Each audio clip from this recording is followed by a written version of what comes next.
Hello, fellow bullet journaler. Welcome in. I hope you're ready to get cozy. I hope you have your favorite beverage next to you. This is a very chill reading journal setup, as you would have seen from the title. We have a reading challenge spread. It's quite an intensive reading challenge that I'm doing in 2026, so we're setting up that spread. I have a lot of statistic spreads that I'm trying out this year that I'm really excited for, and then I have one is called a reading curriculum that I put together. That's because of a certain reading challenge that I'm doing. And then I have some other just want to read TBR pages. I'm very excited. I feel like this year I'm experimenting a little bit with my vibes of what I want in my journal. So each page is a little bit different from the last. I'm hoping to get into a good stride and find like a certain aesthetic to carry through my entire journal, but for some of these annual spreads, we jump around a little bit. I also didn't order a ton of like stickers like I usually do for my bullet journal setup. I usually do a massive order off of Etsy, but this year I kind of wanted to use what was already in my drawer. I basically have a supply drawer of a bunch of different paper. You'll see the stamps that I use on this first just like reading journal title page. I have a bunch of stuff that I printed out for collages. I feel like I've been really leaning into collages recently. And then I just have a ton of stickers that I have yet to use. And so in an effort to use what I already have, I think you'll see this in my journal. One of my goals for 2026, not only with my reading, but with my life in general, I would like to be more intentional. I would like to be more mindful. And one of those goals that I'm doing is to use what I already have and be a little bit more mindful with like what I'm purchasing. All that to say, welcome in. I will talk through some of these spreads as we get to them. Thank you for watching.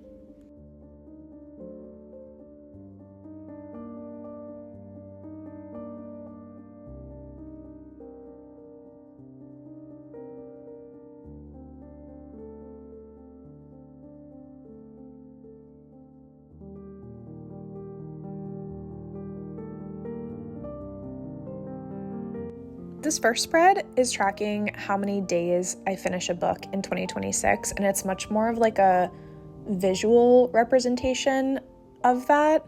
I know that a lot of us do like bookshelf spreads, and I guess that sort of does the same thing, like it's tracking how many books you finish in the year, but I don't know, this I thought it would be cool. So what you do is just color in a little square, and it has like all of the months on the top, all of the days along the side, and you just color in a little square on a day that you finish a book. And I don't know, I thought it would be cool to try it. I've never done a spread like this before. And then you have like your stats on the right hand side where you can put how many books you finished in the month.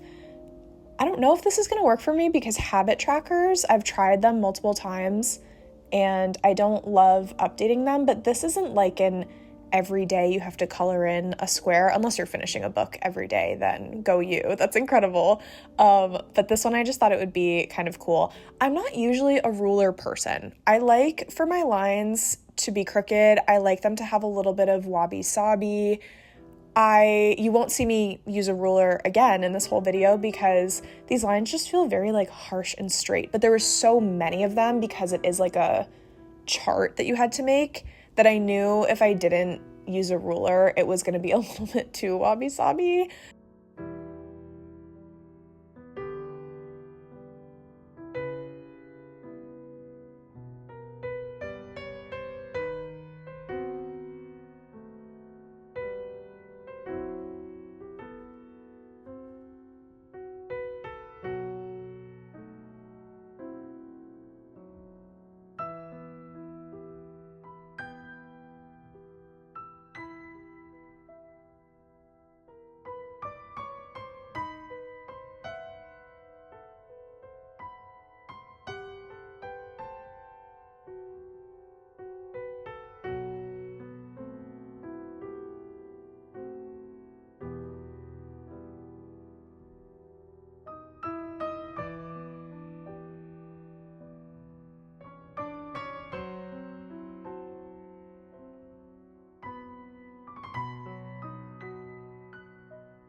This year, I didn't do the reading challenge that's like 26 books for 2026, or I really didn't make any strict TBRs for this next year because I've done that in the past and I found that it really just stresses me out more than it helps me. But I do have 2 reading lists and they're more focused on book aesthetics. So I have this first one for Gothic Lit. I do call it a curriculum because of a reading challenge that I'm participating in this year. So I'll talk more about it when we set up that actual spread because then it will make more sense and you'll have context. The book covers came out bigger than what I was anticipating when I printed them out, but I didn't want to redo them because I actually like how big they are. I was hoping I would have had a little bit of room to give them star ratings. I guess underneath I might have room to do star ratings, but regardless, I actually love how big they are because these covers are so beautiful, and I tried to print out the actual covers that I got physical copies of the books for. So like the copy of The Vampire, that is the cover that I got in person, and it's so beautiful. Also, the cover of Frankenstein that I found, absolutely incredible. So yes, I'm going on my Gothic literature journey. I wanted to read like source material for Gothic Lit, and a lot of these books were like the founding book or like one of the first books of Gothic literature, because I found that especially in fantasy and fantasy romance, I love Gothic writing, but I just found I kept asking myself, like, do I actually know what this is? Or like, what have I read that was actually like Gothic literature from the very beginning? And I'm not a big classics person, but I feel like I've been gravitating to finding source material for things a little bit more recently. So that is the Gothic Lit page. And then we're going to go on to doing another spread just like this, also massive book covers, but it's fine. And that one is for medieval books / knightcore. They're mostly fantasy books that have a medieval setting to them. They're not super like actual historical nonfiction books. None of them are that. But I'm just obsessed with knightcore, as you probably know if you've watched any of my other recent videos. So I will shut up about it, but that is the other like reading list that I made.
This is my reading challenge spread for the anti-brainrot challenge.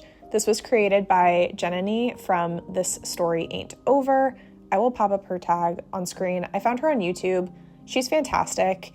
I think that this challenge is so important just for me, because I truly feel like my brain is leaking out of my ears on a daily basis, and I need to stop just scrolling on TikTok all the time, and I want to be more intentional. I want to be critically thinking about the books that I'm reading and not just reading something and asking like, what did I even just read? Did I like what I read? Like, I find myself, especially in the past couple of months, after I finish something, I go right to Goodreads and I just read other people's reviews on it to see if I agree with their opinions, because it's like difficult for me to form my own opinions sometimes on things. And so this challenge focuses on consistency. It focuses on critically thinking and critically consuming, which I just need so much more of. And then also intentionality. She goes through all of the rules in her video. So like, if you want all of the details, please just go watch it. I'll just call out a couple things on the spread that I'm really excited for. I think reading a book from each genre that she has on the list, there's a couple that really make me nervous, like science and history, because those are separate from historical fiction and sci-fi. Those are also on the list. So I'm nervous for that. It's definitely going to push me out of my comfort zone, but I'm excited. I also really love, for the little consistency rules that I wrote down, read for 45 minutes a day while annotating. I think that will really help to slow me down, because I've been in a not great spiral of I have to read books as fast as possible, and I don't know why I'm like that, and I need to break myself out of that, and so annotating will really help to slow me down. I also really love once a month, read an essay or an article on your interests. This is much less like reading a book, and it's much more reading like a newspaper article or reading an article from a magazine, like things like that. And then reading a BIPOC author for every white author that you read. On the next page, you're going to see I do like an author tracker, which might have been an odd thing to do with no context, but I'm really, really excited to have that like balance and have that visual to track.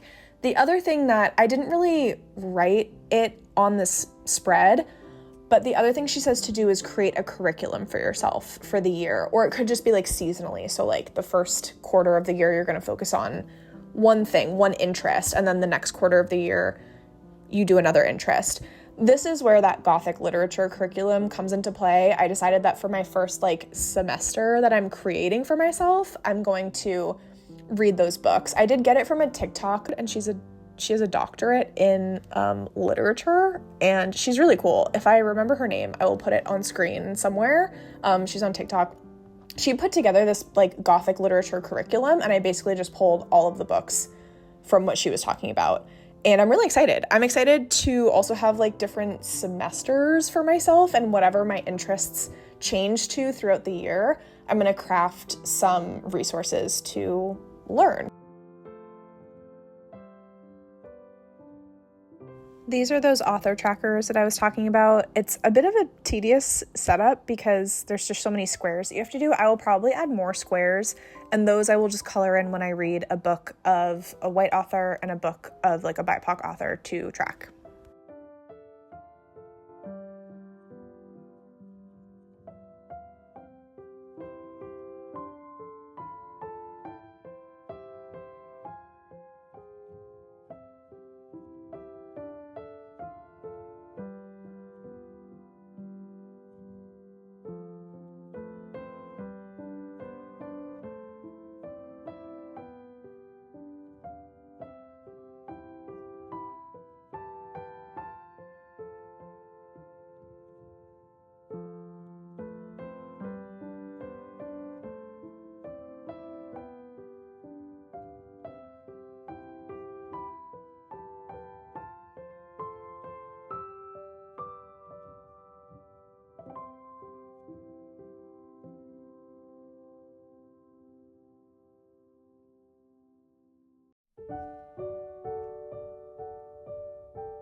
For this one, I went in with a pencil and just did some preliminary boxes to kind of map out where I wanted them to go. I feel like this is a spread where if you make a mess up, it really just ruins the whole thing. Like if your boxes aren't aligned across both pages and things like that, if you miss a spacing, it really stands out because it's such a repetitive spread. So I did just go in with pencil and just give myself a map so that I didn't mess up.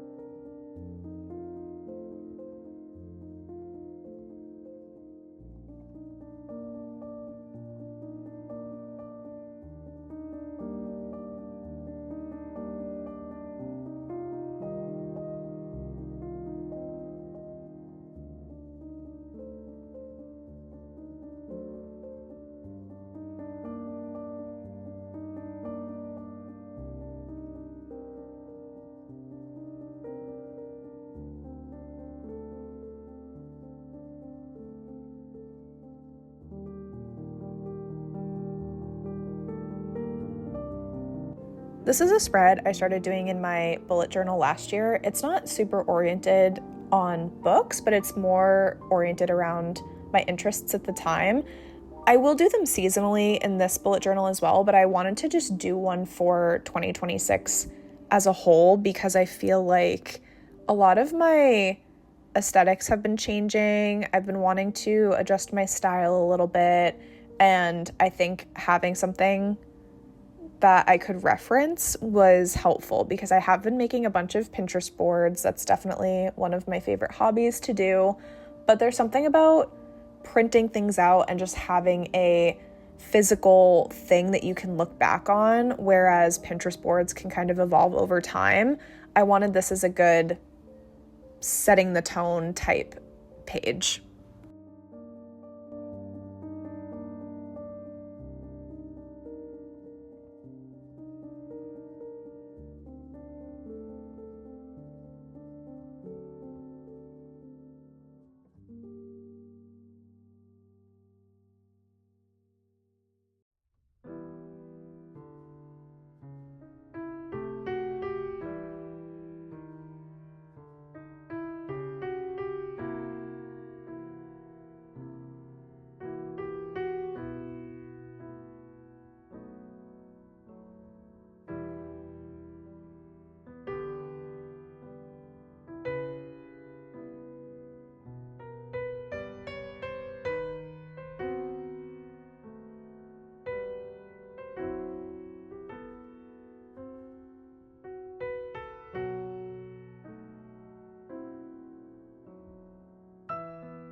This is the new releases for 2026 spread.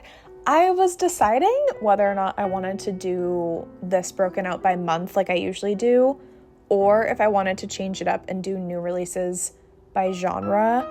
I'm really curious if you have ever done a new releases tracker, if you've done it by genre. I think sometimes I struggle with the by month because there's been so many books where their publishing date gets pushed back, and then I don't want to cross something out on my list. Like, that just looks so awful. What are you talking about? So I ended up doing it by month. I really like it, especially because last year I hated my new releases spread because I didn't space things out properly. This time I went in, all the little lines that you see in the beginning, I was spacing everything out, making sure it looked nice. And then right after this one, we do my books hauled spread, which I kept the same format. I was like, if it's not broken, don't fix it. I did the spacing the same way. I just did them different colors. And I think that these spreads, more than any others, help me stay so organized, especially with new releases, because I feel like Goodreads is not a good way to track when new releases are coming out. Their publishing dates are all over the place. There's no great way to organize it. I haven't tried Storygraph for organizing new releases. If you have an app that you use, please let me know. But I honestly find that sometimes apps don't update the publishing date. They're just wrong. And so if there's like a blog or something that's actually accurate, please let me know in the comments down below.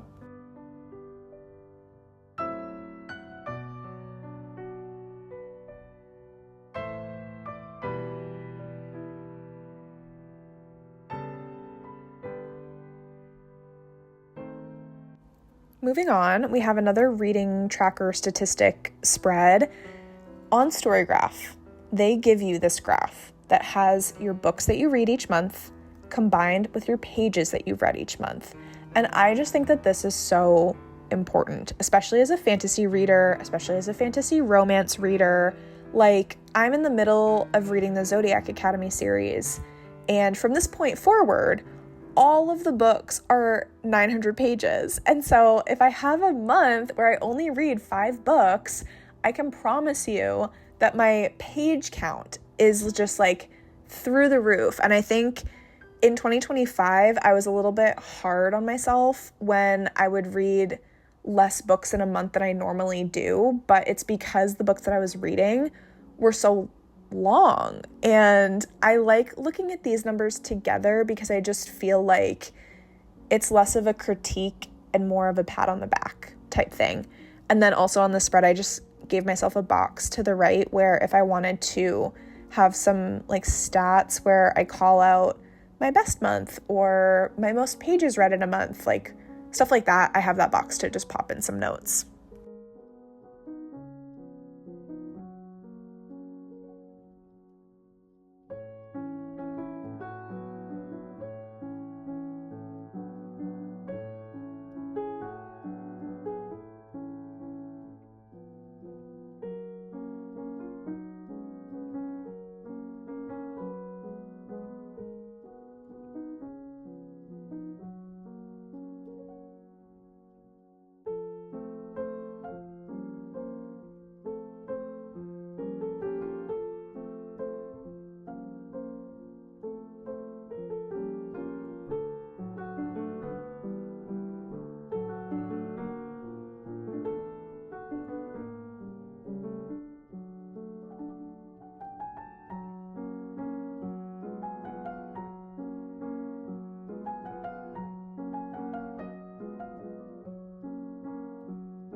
This is another like statistics tracker spread, which I told you I had a bunch of them.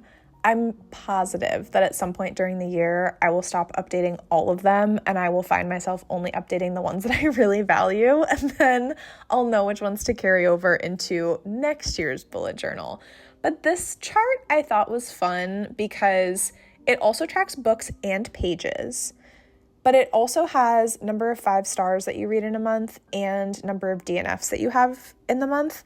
I feel like I don't have a great way to track DNFs. I do tend on Storygraph to mark if I've DNF'd a book, but then I feel like it doesn't count the book. I don't know where those go. I wish that there was a category that Storygraph had that gives you like your DNFs by month. I don't know. I just feel like those books shouldn't be forgotten about because I did read a portion of them. I'm not usually someone who DNFs after like the first 5 pages. I'm usually someone who reads into the 30 to 50% mark and then decides to DNF. And so I just feel like I want those to count in some capacity.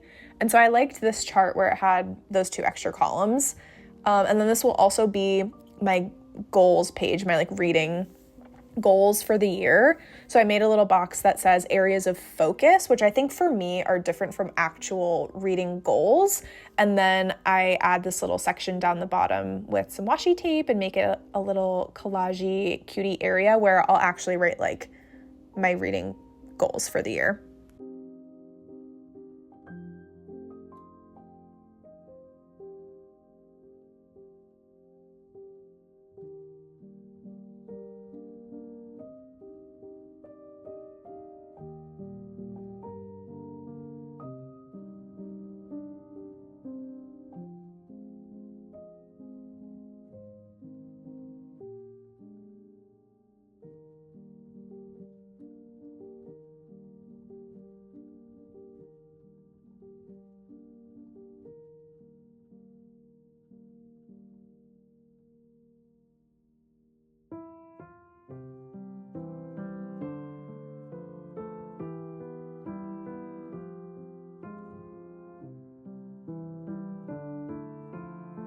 This is the final flip through of all of the spreads that we put together. Thank you so much for watching. If you liked this video, please be sure to give it a big thumbs up. If you use any of these spreads in your bullet journal, please let me know in the comments down below. I will catch you down there, and I will see you in my next one very soon. Toodles!